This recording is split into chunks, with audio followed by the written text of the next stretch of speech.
Bueno, iniciamos esta segunda parte de la clase número 3. Va a ser bastante más cortita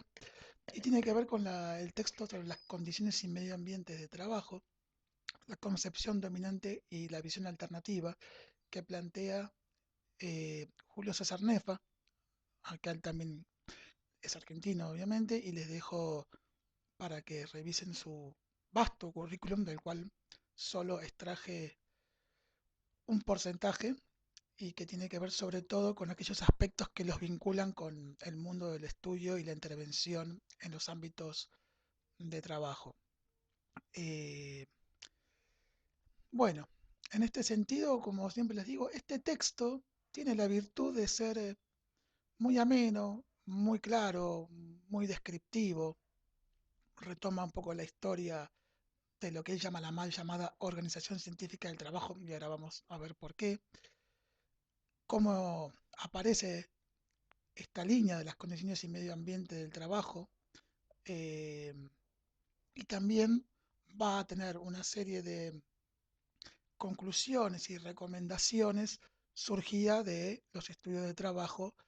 pero como les dije también en el texto anterior, considerando un contexto. Este texto del año 1995, estamos revisando nueva bibliografía para actualizar de este autor, pero nos es muy útil de todas maneras, pero a lo que me refiero que tanto como el de Schlemenson como este están escritos en los 90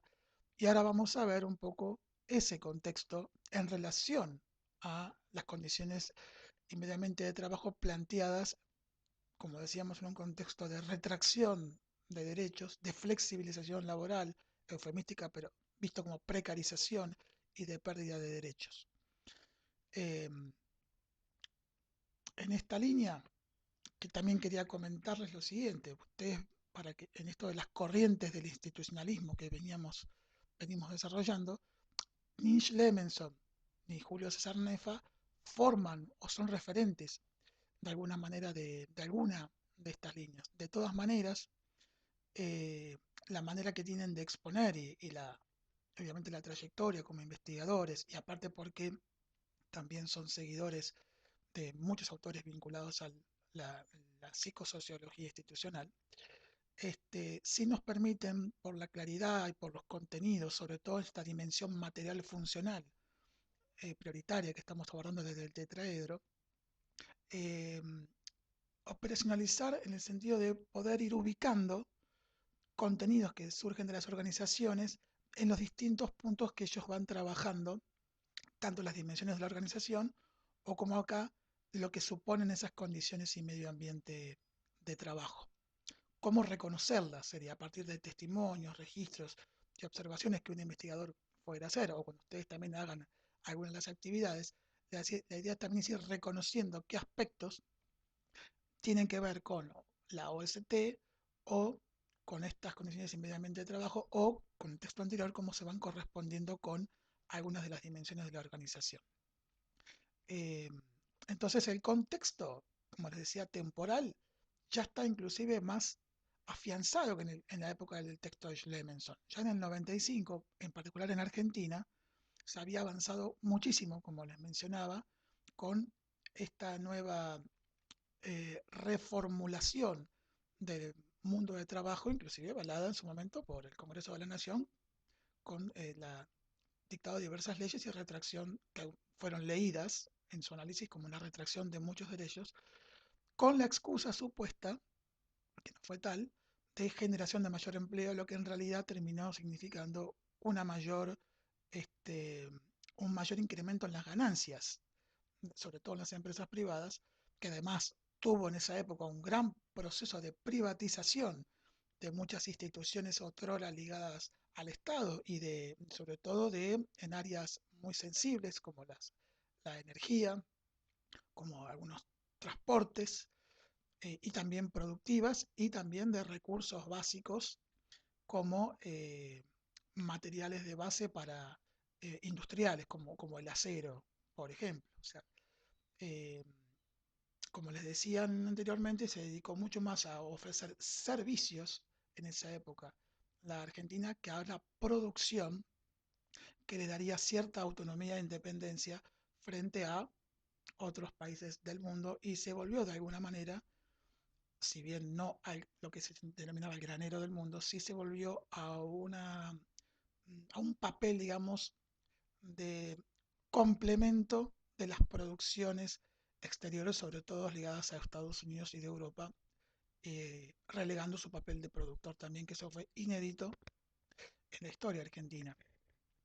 Eh, bueno, en ese contexto, como les digo, de avance, también es interesante leer lo que él propone, porque este contexto también atravesaba esta situación y en todo caso también dificulta la inserción de estas condiciones inmediatamente de trabajo en un contexto de retracción y también retomando un poco lo que les mencionaba en el PowerPoint de anterior, en un mundo donde la movilidad del trabajo, en el sentido de que los trabajos se perdían, y era muy difícil dejar uno que en el cual no estuviera satisfecho para ir a otro, también estaba en retirada. Entonces, eh, como les digo, es un contexto, hablando de los contextos que inciden en la organización, muy complejo para la negociación de la inclusión de las condiciones y medio ambiente de trabajo en las organizaciones, cuando el fantasma de la desocupación estaba girando alrededor, inclusive muchos gobiernos, de alguna manera también así, en esas organizaciones, condicionando las decisiones de orden político, cuando no en connivencia con determinada clase política, eh, por ejemplo, a través de financiamiento de sus campañas, etcétera, etcétera. Como también ocurre en general en todas épocas, pero en ese momento mucho más fuerte. A ver, como les digo, no vamos a hacer un raconto del trabajo porque es muy claro. Lo que quiero es detenerme en algunos aspectos para que les ayude también a contextualizar. Eh, Cuando él habla de, del trabajo como así como sufriente, es porque la concepción del trabajo histórica, podemos decir, tanto de la Grecia antigua como inclusive del cristianismo, por eso acá pongo lo bíblico, tiene que ver con frases que han culturalmente atravesado muy fuerte y tenía que ver con ciertos mandatos, como la frase ganarás el pan con el sudor de tu frente, o en la Grecia antigua, que inclusive en el texto de Jesús ustedes veían cuando él habla sobre Sócrates y cómo se vinculaba con los trabajadores artesanales de la polis, inclusive la visión del esclavo. Era el esclavo el que hacía los trabajos o el artesano el que producía y tenía una posición indigna frente a el filósofo, aquel que podía pensar, el que desarrolla el trabajo intelectual. Por lo tanto, el ejecutor, quienes hacen el trabajo de artesanal, poniendo su cuerpo, este, siempre fue o por un lado vilipendiado o por otro lado justificado desde una cierta naturalidad religiosa, podríamos decir, o inclusive de su ubicación en la sociedad para justificar de alguna manera que el trabajo suponía cierto sufrimiento nato, cierta cuota de castigo por estar en ese lugar y que en todo caso, ya en la tarea concreta, la naturaleza propia del trabajo tenía ciertos riesgos que no podrían ser evitados y que al mismo tiempo, si estos accidentes ocurrían, tenía gran responsabilidad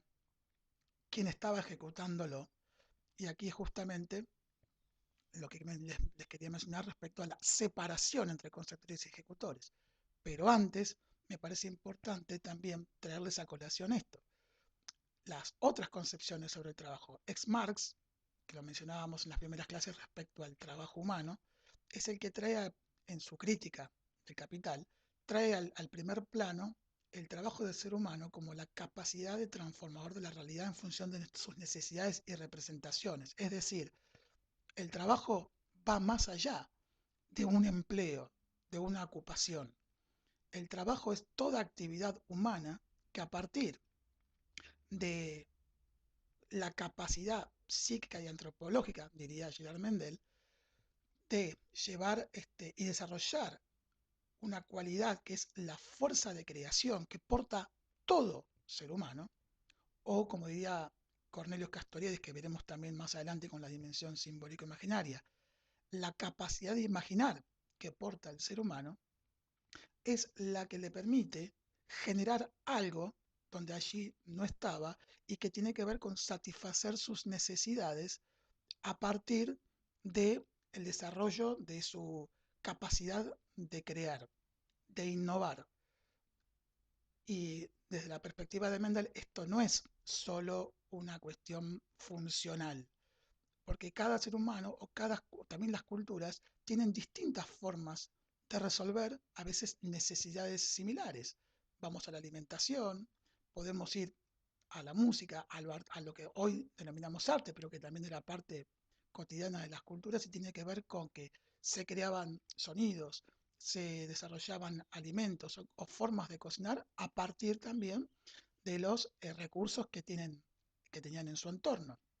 Por lo cual, la misma necesidad de alimentarse, la misma necesidad de vivir, la misma necesidad de generar aspectos simbólicos culturales,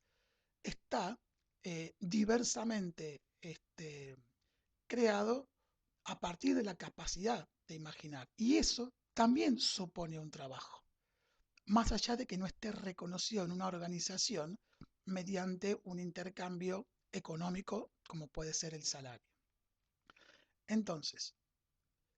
justamente la perspectiva taylorista y fordista, para quien no sabe, Fordismo viene de Henry Ford, la automotriz que existe hasta hoy en día y que tenían que ver con este método que implementaron, en donde se llevan a cabo tareas muy específicas, cada trabajador no lleva tareas específicas, cortas, repetitivas, a cada trabajador asignadamente mediante un supervisor que está todo el tiempo controlando tiempos, revisando la forma en que lo tiene que hacer, y que justamente esta organización científica del trabajo viene a cercenar esa cualidad que todo ser humano tiene. La posibilidad de decirle cómo tiene que hacer las cosas, la posibilidad de no brindar un espacio donde pueda comentar cómo ha resuelto satisfactoriamente, eh,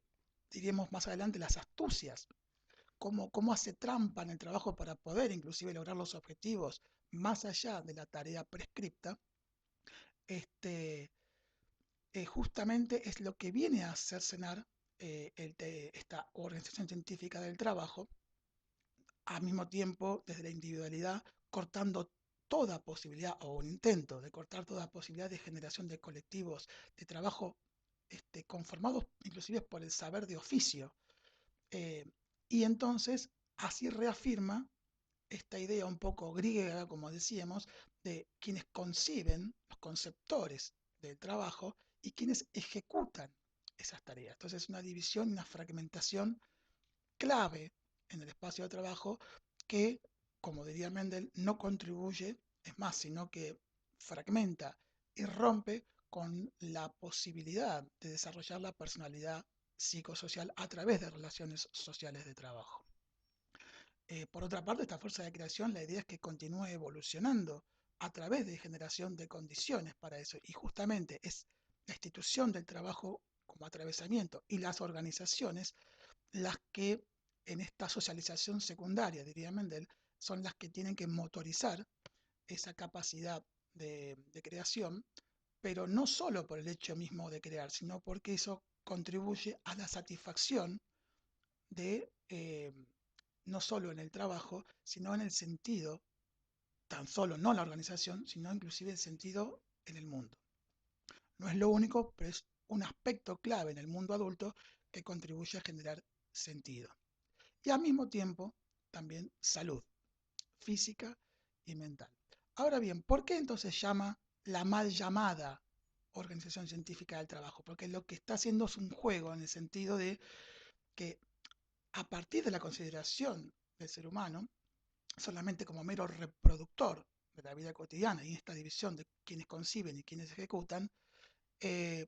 en realidad le hace como una suerte de crítica a esa concepción de ser humano y en la medida que no lo considera un ser bio, psico, sociocultural y al tiempo también que no considera o como históricamente también los estudios que llevó a cabo la Organización Internacional del Trabajo, los centros de estudios y de investigación sobre el espacio laboral y otras tantas instituciones locales o mundiales, esos estudios tienen también bases científicas para demostrar desde su perspectiva la necesidad de la inclusión de las condiciones y medio ambiente del trabajo en la tarea cotidiana, por lo cual también la propuesta de las distintas vertientes tienen un fundamento y basamiento científico. Por eso, lo que critica de alguna manera es que a esta corriente del Taylorismo y el Fordismo le quede asignada una organización científica del trabajo que se apropió de alguna manera de lo científico, cuando puede haber otras miradas eh, en las que la consideración del ser humano como centro del trabajo sean tenidas en cuenta a partir de diferentes corrientes como las que estamos viendo del institucionalismo y que tienen clara base científica, como dijimos, de intervención, conocimiento para volver al terreno de manera ser resignificada. Bien, eh, lo clave entonces de esta nueva visión, como dice Nefa, de una organización científica del trabajo que, como bien expresa, sigue vivita y coleando, podríamos decir. Y esto justamente tiene que ver con los contextos. Tampoco es lo mismo las formas de, de lucha que se han dado en lo que se denominan países centrales, de los que son países muchas veces más dependientes de lo externo, como puede ser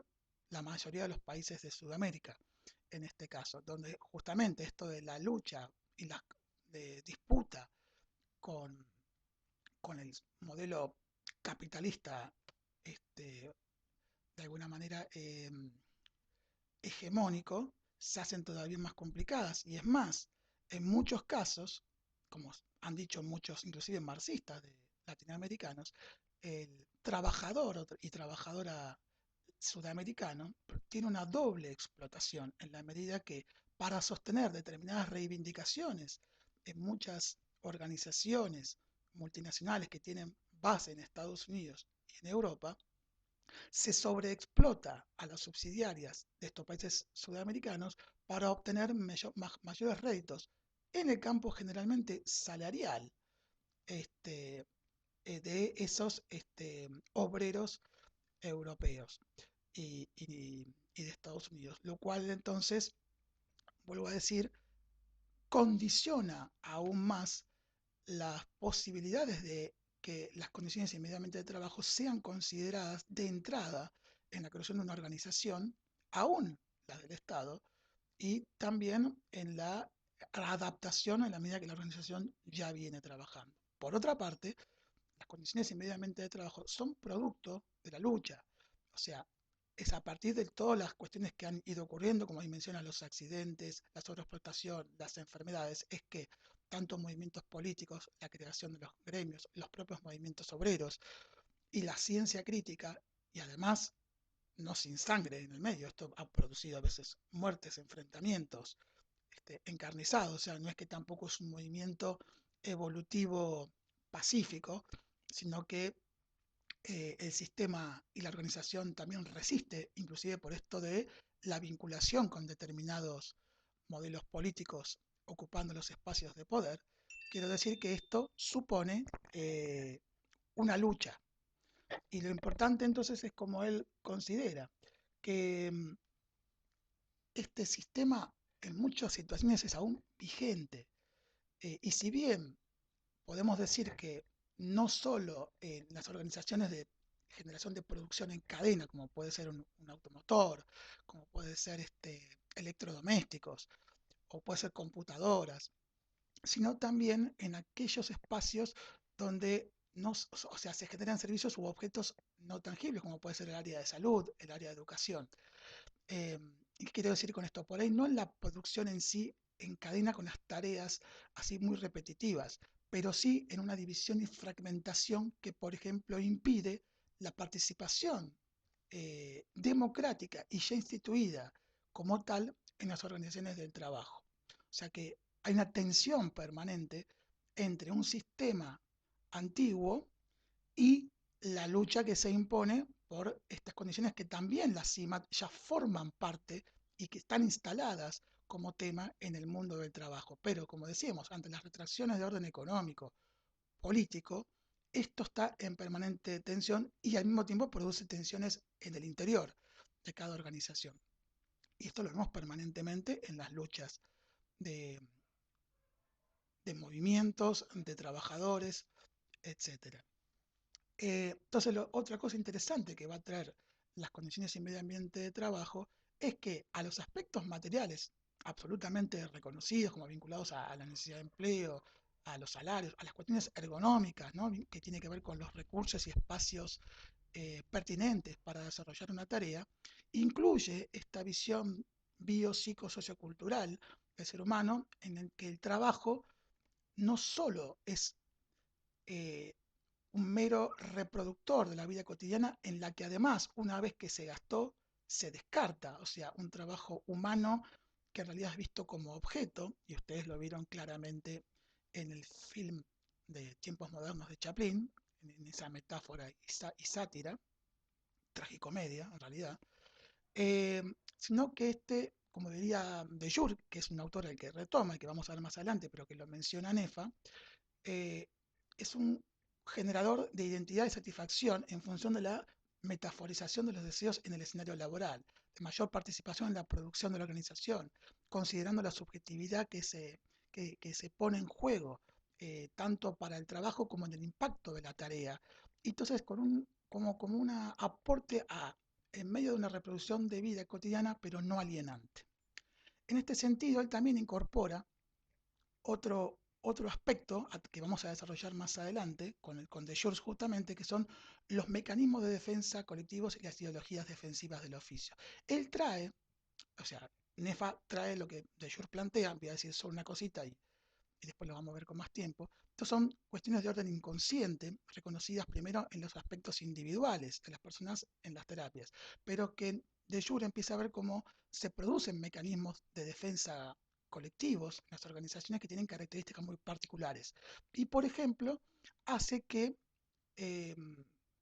por ejemplo, a partir de la negación de determinados riesgos, se naturalicen determinados aspectos por los cuales le permite al trabajador o trabajadora continuar con la tarea, pero con aspectos que no han sido resueltos, que no se han llevado a la conciencia, por lo cual esos mecanismos de defensa colectivos que le permiten seguir trabajando, en la medida de no ser abordados, van a comenzar a generar dificultades. Y estas dificultades empiezan a aparecer a través de dificultades en la relación entre pares, con las autoridades, incluso como extremo a la aparición de enfermedades de orden físico e inclusive mentales. O sea, estos son todos síntomas de aspectos de orden inconsciente que no están siendo resueltos y de mecanismos de defensa, que los colectivos son mucho más fuertes que los individuales, que vamos a verlo como la privatización del sufrimiento, empiezan a fallar con el tiempo. Al mismo tiempo, cuando estos mecanismos se rigidizan, ocurre algo muy llamativo, que es que los trabajadores no solo eh, están en un riesgo por los que produce la misma institución, sino que ellos mismos, a partir de conductas de alguna manera heroicas o desafiantes, ellos se exponen a mayores riesgos de lo que la propia institución plantea. Se da mucho el ejemplo de la construcción, aquellos que están en altura y muchas veces están alcoholizados, y entonces dicen que quien se cae de ese grupo es porque no siguió las reglas del oficio de los trabajadores, que está asociado también a cuestiones de orden de lo masculino, de lo que significa la masculinidad en el trabajo, por ejemplo, y entonces quien viene a cuestionar esas reglas es expulsado de ese grupo. Acá es algo muy complejo y por ahí en las tareas y oficios en los que no estamos hablando de producciones en cadena o, como decíamos, de construcciones en altura, muchas veces uno puede asociar las ideologías defensivas del oficio como el silencio o la imposibilidad a plantear la reflexión sobre la práctica. dando muchos argumentos como los que tienen que ver como no tengo tiempo, no tenemos tiempo, tenemos tanto que hacer que no tenemos tiempo para juntarnos, no me puedo quedar después de hora para discutir sobre estos temas, como de alguna manera como si esto no fuera necesario que sea parte del trabajo, parte de la carga horaria y que se discutan temas que en realidad pareciera que no quieren ser traídos a la conciencia y que a pesar de supuestamente producir cambios que beneficiarían la salud, estas ideologías hacen que uno se exponga más a esos riesgos. Por ejemplo, cuando uno va a barrios en los que a partir de las adicciones es más complejo entrar hoy en día y se manda sin haber hecho una red institucional, sin el acompañamiento de referentes, este, entonces se expone a situaciones mucho más complejas que lo que la propia organización le está exigiendo. En este caso, y pensándolo en la pandemia, podríamos decir, o habría que averiguar, por suerte hay, como ven ustedes en los recortes y actividades que le estamos planteando, una conciencia acerca de los riesgos que, a los que se están enfrentando los trabajadores de la salud que están en directo contacto con el COVID-19 y con los pacientes.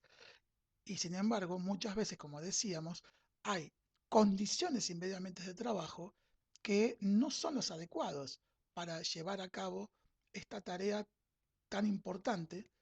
y tan compleja. En todo caso, veremos si hay